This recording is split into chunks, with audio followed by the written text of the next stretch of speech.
আজকের আমার মানববন্ধন ও প্রতিবাদ সমাবেশে যারা উপস্থিত হয়েছেন, আমার প্রান্তীয় সংগঠন সেবা শান্তি কতবাহী সংগঠন বাংলাদেশ আওয়ামী লীগের নেতাদের উদ্দেশ্য বলতে চাই, আপনাদের ধন্যবাদ জানাই। এবং আমার আরেকটা মানব সেবাই আমাদের অহংকার, যে সংগঠন পুরো বাংলাদেশের অলিচে গলিচে প্রত্যেকটা মানবিক কাজ নিয়ে যায়, সেই সংগঠনের সবাই যারা আমার সহযোগীরা আমার পাশে এসে দাঁড়িয়েছেন, ওই সংগঠন আমি উপদেষ্টা। এবং আপনাদের গণমাধ্যমের মাধ্যমে জানিয়ে দিতে চাই, আমি দীর্ঘদিন ব্যবসার পাশাপাশি রাজনীতি এবং মানবিক কাজগুলো করে যাই। আমার বাসা বাইজিৎ থানাধীন এবং আমি একজন ব্যবসায়ী। গত 4 তারিখ আমার উপর বাইজিৎ থানার নামদারি শাহজাহান প্রকাশ আকাশ নামদারি ক্যাশিয়ার এবং সোর্স, তার কাছে আমি একজন ব্যবসায়ী, ইন্টারনেটের বিলের জন্য আমার ম্যানেজার একাধিকবার যায়, আমিও যাই।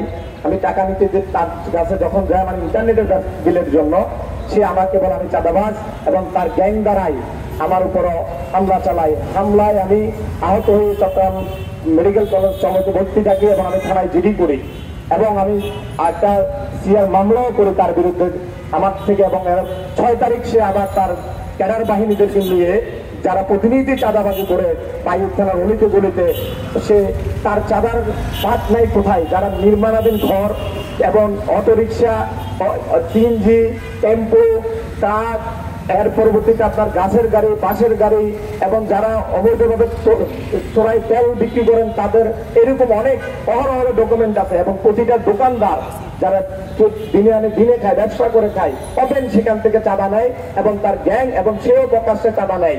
এগুলোর ডকুমেন্ট এবং সবকিছুই আছে। আমি আপনাদের গণমাধ্যমের মাধ্যমে এগুলো আমি উপস্থাপন করব। এবং আমাকে প্রাণনাশের হুমকি দেওয়া হয়েছে এবং আমি কিভাবে থাকবো। উনি 2-4-5টা ওসি নাকি ওনার পকেটে রাখেন এবং সে এত মাপের করো। এবং আজ থেকে 4-5টা ওসি পর্যন্ত থানার দীর্ঘদিন নিজেকে বলে আমি নামদারি ক্যাশিয়ার।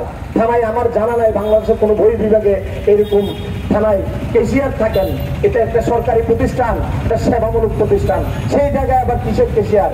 এটা তো আর ভাই কোনো লুটপাট, কোনো ধোয়ার আস্তানা নয় বা কোনো চাঁদাবাদ বা পতিতালয় নয়। এটা একটা সেবামূলক জায়গা। জনতাই পুলিশই জনতা যে স্লোগানে আমি দীর্ঘদিন কমিটি পুলিশের সঙ্গে ছিলাম এবং প্রতিটা প্রোগ্রামে ভূমিকা রেখেছি। আমি বিশ্বাস করি প্রশাসন তোমাকে 24 ঘন্টার মধ্যে তোমাকে অ্যারেস্ট করবে এবং তোমার এই অবৈধ সম্পদের গুলো অবশ্যই সব রাষ্ট্রীয় কলকাতায় বিভক্ত হবে, আমি বিশ্বাস করি। আমি আপনাদেরকে আরো জানিয়ে দিতে চাই, আজকে আপনারা যারা এসেছেন, শুধু আমি নয়, এরকম হাজারো ভুক্তভোগী আছেন বাইরের এরিয়ায়। তার চাঁদাবাজি থেকে তার হামলা শিকার হয়নি এমন কোনো মানুষ নাই।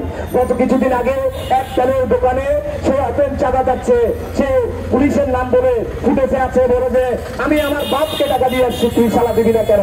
আমি থানার ক্যাশিয়ার, আমি বুঝি না এভাবে প্রকাশ্য এত ডকুমেন্ট থাকার পরও সে কিভাবে বাড়িতে সে তার এক এক টানা এই আকাশের সম্বন্ধে আপনি খুলবেন আজ থেকে 5 বছর আগে সে কিছু হলে বলে ওই ওসি কামরুজ্জামান আছেন, ওসি পিডন সাহেব আছেন, অমুক স্যার আছেন, এই স্যারদের নাম ভাঙিয়ে বলে দাঁড়িয়ে হোয়াটসঅ্যাপ কথা বলে এখন ডাক্তার তোকে নিয়ে যাবে, তুলে তুই চিনিস, এই ধরনের হুঙ্কার দিয়ে যায়।